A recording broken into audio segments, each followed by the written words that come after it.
Hello student, आज हम देखेंगे एक्सप्लेनेशन स्किल। एक्सप्लेनेशन स्किल है, इसको हिंदी में बोला जाता है व्याख्या स्किल। स्किल यानी कौशल, व्याख्या कौशल, व्याख्या कौशल। ये आपका सबसे ज्यादा यूज होने वाला है। क्यों? क्योंकि एक प्रस्तावना, एक व्याख्या कौशल और दूसरा आपका पुनर्बलन।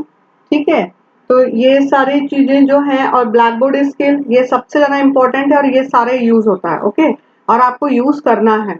तो इसमें सिंपल हम देखेंगे कि इसके क्या क्या घटक हैं जो आपके इम्पोर्टेंट है। आप हमेशा व्याख्या कौशल को यूज करोगे, दोनों डीएड बीएड, तो उसमें क्या क्या चीजों को होना जरूरी है।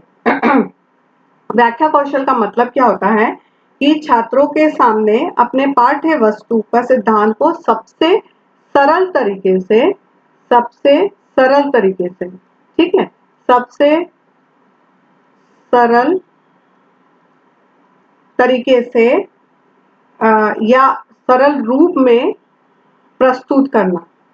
ठीक है, प्रस्तुत करना, ये आपका क्या हो जाता है, व्याख्या कौशल कहता है कि प्रक्रिया को कहते हैं।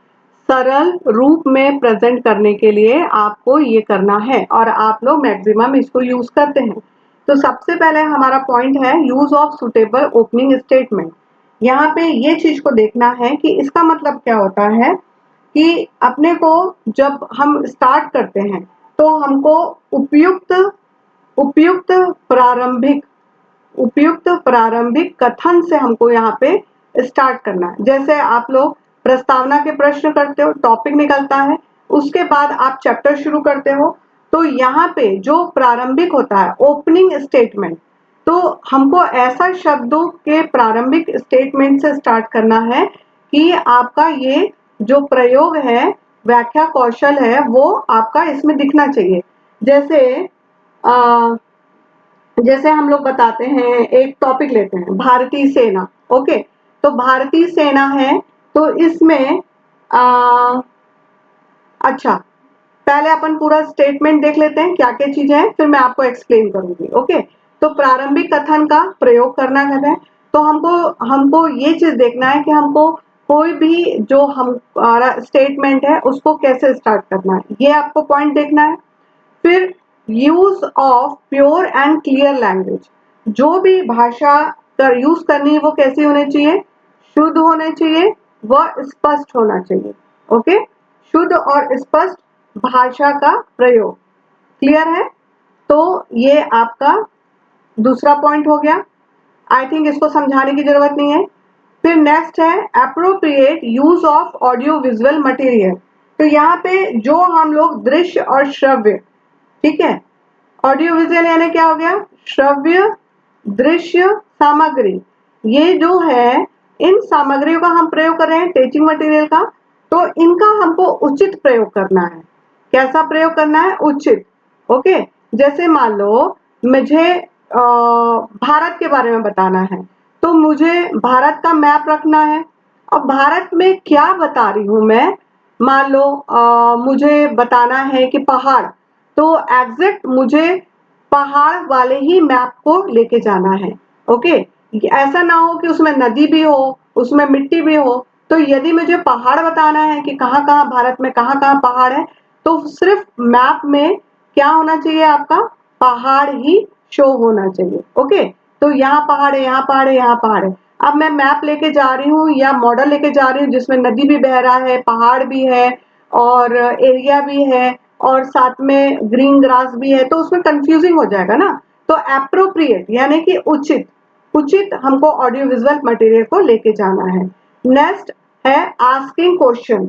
यहाँ पे हमको एक चीज का ध्यान रखना है कि हमको जो प्रश्न करने हैं, आस्किंग क्वेश्चन यानी कि ऐसे प्रश्न का प्रयोग करना है जो आपके लेसन से रिलेटेड हो, टॉपिक से रिलेटेड हो। ठीक है, तो यहाँ पे क्वेश्चन करने के लिए आपको एक चीज का ध्यान रखना है कि प्रश्न ऐसा होना चाहिए जो उचित हो, उचित हो। ऐसा ना हो कि पूछ कहीं और रहे हैं, पढ़ा कुछ और रहे हैं। ठीक है, तो ये कैसा होना चाहिए, आपका एग्जैक्ट होना चाहिए, मतलब टू द पॉइंट क्वेश्चंस होना चाहिए। ओके, उसके बाद में है नेक्स्ट है आपका there should be orderliness in thought. यहाँ पे मेन चीज क्या होती है, ऑर्डर लाइंस। ऑर्डर लाइंस का मतलब होता है कि जो विचार है आपके, जो थॉट है, तो विचारों का यहाँ पे क्रमबद्धता होना चाहिए। मतलब आप क्रम में पढ़ाएंगे कोई भी चीज है। जैसे अभी अपन ने एग्जाम्पल लिया, एग्जाम्पल क्या लिया, पहाड़। तो यदि मैं भारत के पहाड़ के बारे में बता रही हूँ तो मैं अपने जो थॉट है उसको पहाड़ के बाद में एक एरिया से दूसरे एरिया में जाऊंगी, तीसरे एरिया में जाऊंगी, मैं पहाड़ के बारे में ही बताऊंगी। अभी ऐसा ना हो कि मैं पहाड़ बताते बताते नदी में चली गई, नदी बताते बताते मैं भूमि में चली गई, भूमि बताते बताते मैं मिट्टी में चली गई। तो ये क्या हो गया, टॉपिक क्या था, मुझे पहाड़ था, ठीक है, क्या था, भारत के पहाड़। तो ये पढ़ाना है मुझे और मैं नदी नाले और भूमि पढ़ा रही हूँ, तो यहाँ गलत हो गया ना। तो मुझे पहाड़ बताना है, तो कौन से पहाड़ कहाँ पाए जाते हैं, कितने टाइप के पाए जाते हैं, कौन से एरिया में कहाँ पाया जाता है, कैसे बनते हैं, क्या होता है, एवरीथिंग पहाड़ के बारे में ही डिस्क्राइब करना है। क्लियर हो गया। तो ऑर्डर लाइंस इन थॉट, आपके जो विचार हैं उनमें क्रमबद्धता होना चाहिए। यदि क्रमबद्धता यानी कि एक के बाद एक होना चाहिए कि ये कहाँ पाया जाता, कहाँ, क्यों, कैसे और क्या यूजफुल है, ठीक है। तो ये क्या हो गया आपका टू द पॉइंट हुआ, ठीक है। अब मैं बनाने का बना दी हूँ, फिर मैं पूछ रही हूँ कि नहीं भाई ये ऐसा नहीं होता वैसा होता है। तो आपका एक के बाद एक क्रम में होना चाहिए कोई भी टॉपिक, ओके। उसके बाद नेक्स्ट हम देखेंगे teaching point should be repeated with in A reasonable period of time. ये बहुत इंपॉर्टेंट है। ये इसलिए इंपॉर्टेंट है क्योंकि आपको ये चीज को ध्यान रखना है कि यहाँ पे आप एक्सप्लेन कर रहे हो ना, तो एक्सप्लेन करते करते आपका पूरा टाइम ना निकल जाए, बच्चे समझ रहे हैं या नहीं समझ पा रहे हैं या फिर आगे बढ़ते जा रहे हैं पीछे भूल गए हैं। तो रिपीट करने के लिए मतलब जो शिक्षण बिंदु है आपको इतना समय रखना है कि जो आपने एक्सप्लेन किया है, तो शिक्षण जो बिंदु है उन बिंदुओं को आप एक बार उचित अवधि में, उचित अवधि यानी कि आपका जो 35 मिनट्स का जो टाइम पीरियड है, उचित अवधि में उसको आपको क्या करना है, रिपीट, दोहराना चाहिए। उचित अवधि में आपको दोहराना है, ये इंपॉर्टेंट है, दोहराना है। आप पुनरावृत्ति कर रहे हो ना, तो ये दोहराना आपकी पुनरावृत्ति के द्वारा भी हो जाएगा, लेकिन आप जब पढ़ा रहे हैं तो आपको बिल्कुल समय का ध्यान रखना है कि जब मेरा पूरा लेसन प्लान कंप्लीट हो गया तो उस बीच में मेरे को लास्ट में वापस से मुझे पूरा रिपीट दोहराना है, उसके बाद मुझे कंप्रहेंसिव क्वेश्चन या बोध प्रश्न करना है, ओके। तो ये चीज आपकी बहुत इंपॉर्टेंट है, इसको ध्यान में रखना है आपको। नेक्स्ट पॉइंट है use of connecting links. Connecting links यानी जोड़ने वाली कड़ियों का प्रयोग करना। कनेक्टिंग लिंक्स यानी जोड़ने वाली कड़ियों का प्रयोग करना। कड़ियों का प्रयोग क्या होगा, जैसे और,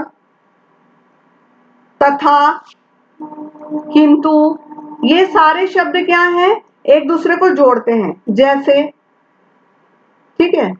तो ये सारे शब्द क्या हैं, लिंक है, लिंक करते हैं। जैसे मान लो हम क्रमबद्ध चल रहे हैं ना विचार, तो उसमें और बोल के, तथा, जैसे, किंतु, इन शब्दों के प्रयोग के द्वारा हम एक क्रम से दूसरे क्रम में सही तरीके से जुड़ते जाते हैं और आगे बढ़ते जाते हैं। तो आपको इसका यूज करना आना चाहिए, okay. Now next last line है कि आपको explain the meaning of technical terms. Technical terms का मतलब होता है कि यहाँ पे आपको जो तकनीकी शब्दों का अर्थ बताना है, ठीक है, तकनीकी शब्दों का अर्थ बताना है। अब ये क्यों हो रहा है भाई, तकनीकी शब्दों का अर्थ बताना है। जैसे मैं बता रही हूं, यदि मैंने पढ़ाना है गैलेक्सी, तो गैलेक्सी पढ़ा रही हूं तो मुझे ये बताना पड़ेगा कि गैलेक्सी को क्या बोलते हैं, ब्रह्मांड, ठीक है। उसी प्रकार से क्या इसका तकनीकी शब्द क्या हुआ कि गैलेक्सी का क्या हो गया, ब्रह्मांड हो गया। यदि मैं पढ़ा रही हूं पृथ्वी, तो पृथ्वी को इंग्लिश में क्या बोलते हैं? अर्थ बोलते हैं। इसका दूसरा शब्द क्या है? अर्थ। ठीक है, तो ये जैसे है, इन शब्दों का भी प्रयोग मुझे टॉपिक के अंदर बताना है कि तकनीकी वर्ड, टेक्निकली इसको अर्थ भी बोला जाता है, गैलेक्सी को ब्रह्मांड भी बोला जाता है, तो आपको अर्थ भी बताना है। ये क्लियर हो गया? अब मैं एक पैरा बता रही हूं, उस पैरे को आप लोग सुनेंगे ध्यान से। स्टार्टिंग करना है तो कैसे, जैसे मान लो भारतीय सेना के बारे में हो रहा है, ठीक है, तो अपन देखते जाएंगे ये अपना यूज हो रहा कि नहीं हो रहा। भारतीय सेना के प्राय 3 अंग होते हैं। एक अंग थल सेना, द्वितीय नौसेना, तृतीय वायुसेना होती है। इन तीनों सेनाओं का सर्वोच्च अधिकारी राष्ट्रपति होता है, लेकिन राष्ट्रपति इसका नाम मात्र का अधिकारी होता है। वास्तविक अधिकार केंद्रीय मंत्रिमंडल के पास होता है, जिसका अध्यक्ष प्रधानमंत्री होता है। रक्षा से संबंधित एक अन्य मंत्रालय होता है जिसे, देखो जिसे, अब यहाँ पे जोड़ने वाला शब्द मिल गया, जिसे, ठीक है, यहाँ पे जोड़ने वाला शब्द क्या मिला? जिसे। जिसे रक्षा मंत्रालय के नाम से जाना जाता है। इसका प्रधान रक्षा मंत्री होता है। रक्षा मंत्री तीनों ही सेनाओं की व्यवस्था करता है। तीनों सेनाओं के अलग अलग अध्यक्ष होते हैं, उनके अन्य सहयोगी भी होते हैं। अब यहाँ पे क्या हो रहा है, बच्चे क्या कर रहे हैं? ध्यान पूर्वक सुन रहे हैं, ठीक है। और ये आपको यहाँ पे क्या चीज हुई, पूरा एक तो आपकी ओपनिंग बहुत अच्छी हुई, लैंग्वेज आपकी क्लियर है, प्योर है, और ऑडियो विजुअल अगर मान लो मैं यहाँ पे लेके जाती हूँ तीनों सेनाओं का चित्र, तो ये दिखा सकती हूँ मैं। यहाँ पे अगर मैं प्रश्न करती हूँ कि नौसेना भारतीय सेना के कितने अंग हैं, तो आप एकदम से बता दोगे कि 3 अंग है। क्यों? क्योंकि ये कैसा है? क्लियर है। ओके, तो यहाँ पे समझ में आ गया आप लोग को। फिर यहाँ पे ऑर्डर लाइन इन थॉट, तो यहाँ पे आपको देखना है कि पहले मैंने बताया भारतीय सेना, फिर तीनों का बताते हुए बताया कि यहाँ पे हेड कौन है? राष्ट्रपति। फिर राष्ट्रपति का रोल भी बता दिया। फिर मेन क्या होता है? अधिकार किसको है? केंद्रीय मंत्रिमंडल को है। फिर उसका अध्यक्ष कौन है? प्रधानमंत्री। तो यहाँ पे रक्षा मंत्री, रक्षा मंत्रालय और तीनों सेनाओं का अध्यक्ष और इनके कार्य, ये सारे एक के बाद एक ऑर्डर में थे। क्लियर हो गया?